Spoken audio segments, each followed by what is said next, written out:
আজকের এই ভিডিওটা দশম শ্রেণীর ছাত্রছাত্রীদের জন্য একটা খুবই গুরুত্বপূর্ণ ভিডিও হতে চলেছে। আমরা অলরেডি একটা ফার্স্ট সামেটিভের জন্য একটা স্ট্র্যাটেজিক রুটিন ভিডিও বানিয়েছিলাম, যেটা অলরেডি আমাদের চ্যানেলে পোস্ট করা আছে। যদি না দেখে থাকো তো এখনই গিয়ে দেখো। আজকের এই ভিডিওতে আমরা ক্লাস 10 ফার্স্ট সামেটিভের যতগুলো গল্প, কবিতা, প্রবন্ধ বাংলা বইয়ে আছে সেগুলো সব ওয়ান শট রিভিশন করব। তো বেশি কথা না বাড়িয়ে ভিডিওটা শুরু করা যাক। তোমাদের ফার্স্ট সামেটিভ পরীক্ষার মধ্যে টোটাল একটি গল্প, 3টি কবিতা এবং একটি প্রবন্ধ তোমাদের সিলেবাসে আছে। মাত্র 6টি জিনিস তোমাদের বিষয় সিলেবাসে আছে। এর সাথে সাথে তোমাদের গ্রামারের মধ্যে আছে কারক, অকারক, সম্পর্ক। আর তোমাদের যেটা প্রতিবেদন আছে সেটা হচ্ছে তোমার বঙ্গানুবাদ।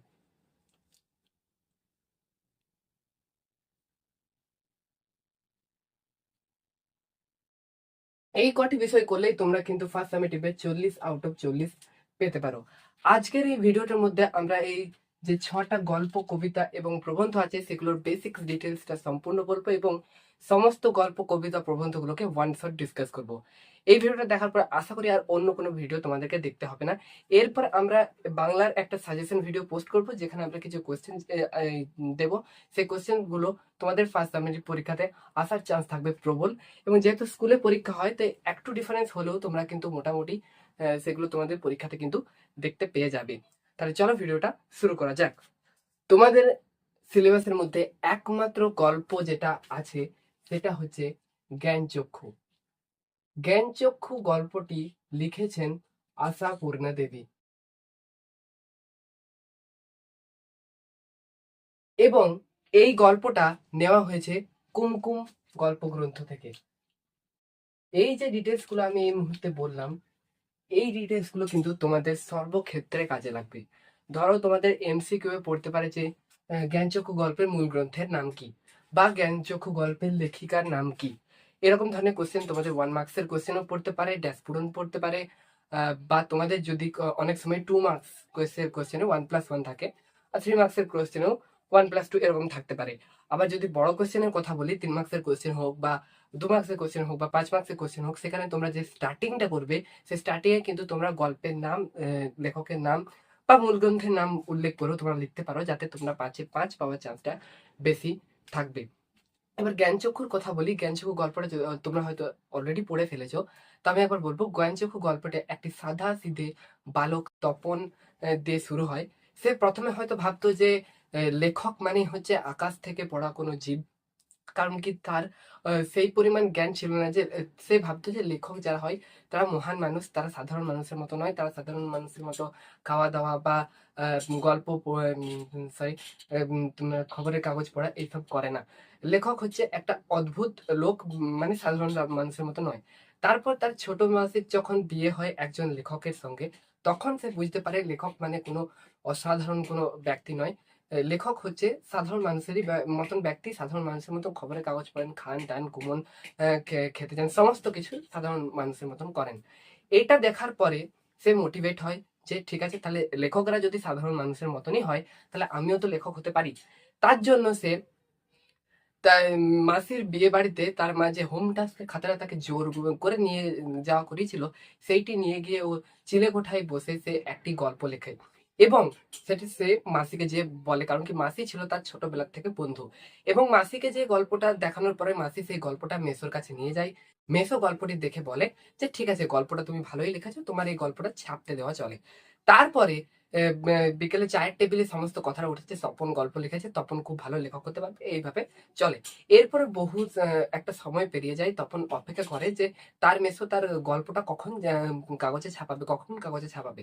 এইভাবে সে অপেক্ষা করতেই থাকে, অপেক্ষা করতেই থাকে। হঠাৎ করে তার অপেক্ষার অবসান একদিন ঘটে। সেই দিনে তার মেসো সন্ধ্যা তারা পত্রিকায় তার গল্পটি ছাপিয়ে নিয়ে তার বাড়িতে আসে। তপন প্রথমে তো মনে মনে খুবই আনন্দিত হয় যে তার লেখা গল্প যে হচ্ছে সন্ধ্যা তারা পত্রিকায় ছেপেছে। তার লেখা গল্পটা ছিল প্রথম দিন, আর সেখানে তার লেখক হিসেবে নাম লেখা ছিল শ্রী তপন কুমার রায়।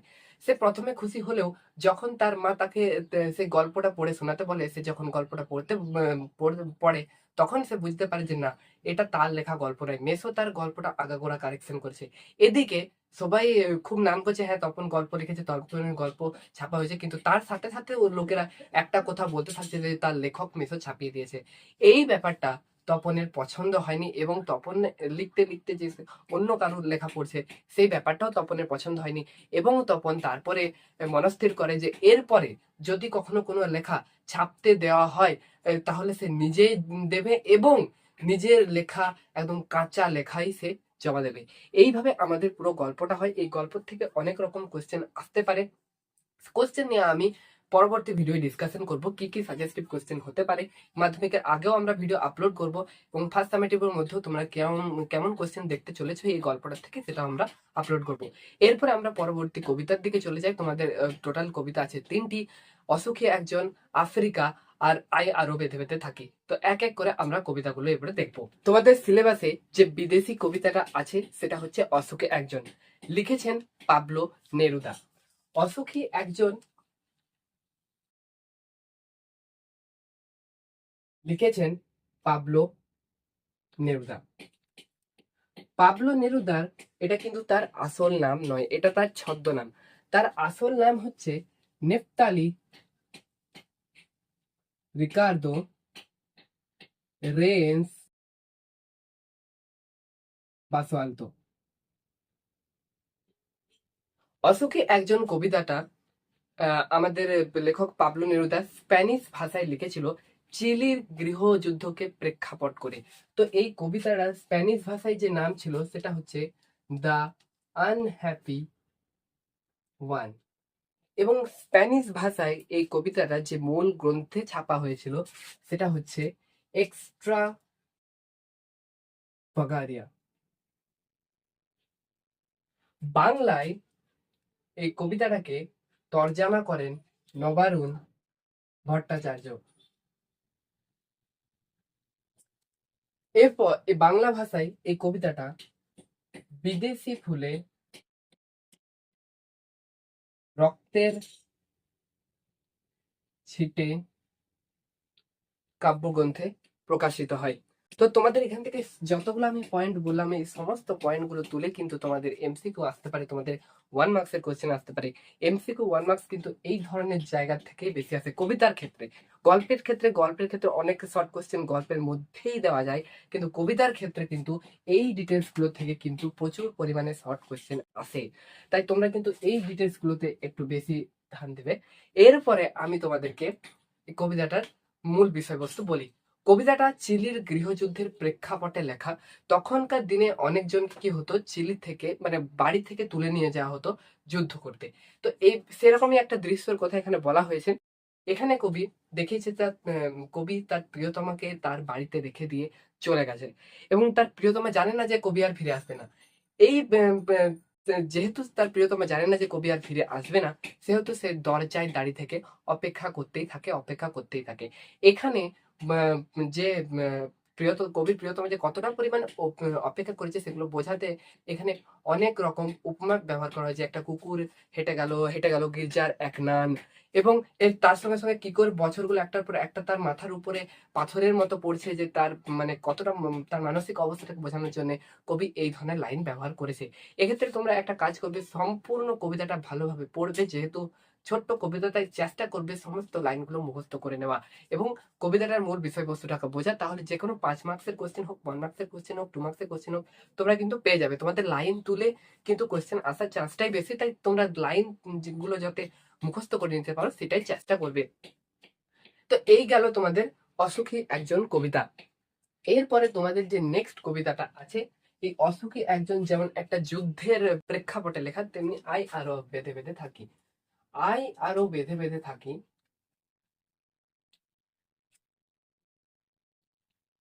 থাকি কবিতাটি লিখেছেন শঙ্খ ঘোষ। শঙ্খ ঘোষ কিন্তু কবিতা লিখেছে শঙ্খ ঘোষ। শঙ্খ ঘোষ কিন্তু কবির আসল নাম নয়, কবির আসল নাম হচ্ছে চিত্তপ্রিয় ঘোষ। এইটা কিন্তু অনেক স্টুডেন্ট ভুল করে দেয়, এবং টিচাররা কিন্তু এইটার থেকে কোশ্চেন প্রচুর পরিমাণে দিয়ে দেয়। মাধ্যমিকেও কিন্তু এখান থেকে কোশ্চেন চলে আসে। এই কবিতাটা নেওয়া হয়েছে জলই পাষাণ হয়ে আছে এটার থেকে। এই কবিতাটায় কবি মূলত বোঝাতে চেয়েছে যে ধরো কোনো দেশে দেশে যুদ্ধ লাগছে, সেখানে সাধারণ মানুষের অবস্থাটা ঠিক কিরকম হয় সেটাই এখানে কবি বোঝাতে চেয়েছে।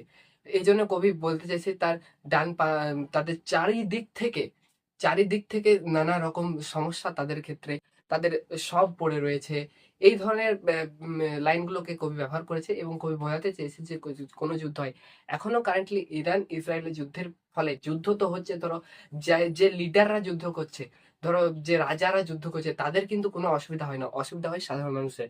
যেমন কারেন্টলি ইন্ডিয়াতে এখন গ্যাস ক্রাইসিস চলছে, পেট্রোলের ক্রাইসিস চলছে, এইগুলো এখন হয়তো খুব কম লেভেলে হচ্ছে, কিন্তু এটা আরো ভয়াবহ আকার ধারণ করতে পারে। তখন সমস্যা কাদের হবে? সাধারণ মানুষদেরই হবে। কোনো যে রাজা বলো বা যে সমস্ত লিডাররা, পলিটিক্যাল লিডাররা, তারা যে যুদ্ধ করছে তাদের কিন্তু কোনো অসুবিধা হবে না। এই জন্য কবি বোঝাতে চাইছেন যে সাধারণ মানুষের কি অবস্থাটা হচ্ছে সেটা তিনি বোঝাতে চেয়েছেন এবং বলতে চেয়েছেন এই সময়তে আহ, আলাদাভাবে থেকে কোনো যে সমস্যার সমাধান করা সম্ভব নয়। এই জন্য আমাদেরকে একসাথে সংঘবদ্ধ হতে হবে, একসাথে জোট হতে হবে, তবেই যে আমরা এই সমস্যার সমাধান করতে পারবো। কবিতাটা অত্যন্ত ছোট, তাই লাইনগুলোকে তোমরা মুখস্থ করে নেবে খুব ভালো করে, এবং লাইন তুলে এখান থেকে কোশ্চেন আসতে পারে। এবং এখানে কবি কি বোঝাতে চেয়েছেন কবিতাটার থেকে, সেইখান থেকে কিন্তু মেনলি কোশ্চেন আসবে। তাই এই যে জায়গাটা একটু ভালো করে দেখে নেবে, এবং মূল কাব্যগ্রন্থের নাম, আহ, লেখকের নাম ইত্যাদি এখান থেকে কোশ্চেন আসতে পারে। তো তোমরা এই জায়গাগুলো একটু ভালোভাবে দেখে নেবে। এরপর পরবর্তী কবিতায় যাব আমরা, আফ্রিকা। আফ্রিকা কবিতাটা লিখেছেন আমাদের বিশ্বকবি রবীন্দ্রনাথ ঠাকুর। তবে এখানে একটা জিনিস আছে, তোমাদের ক্ষেত্রে কিন্তু তোমাদের সিলেবাসে যে কবিতাগুলো আছে তার মধ্যে অভিষেক এবং আফ্রিকা, এই দুটো কবিতাতে কিন্তু তোমাদের প্রচুর পরিমাণে স্টুডেন্টের অসুবিধা হয়। কিন্তু সত্যি কথা বলতে গেলে এই কবিতাগুলো অত্যন্ত সহজ।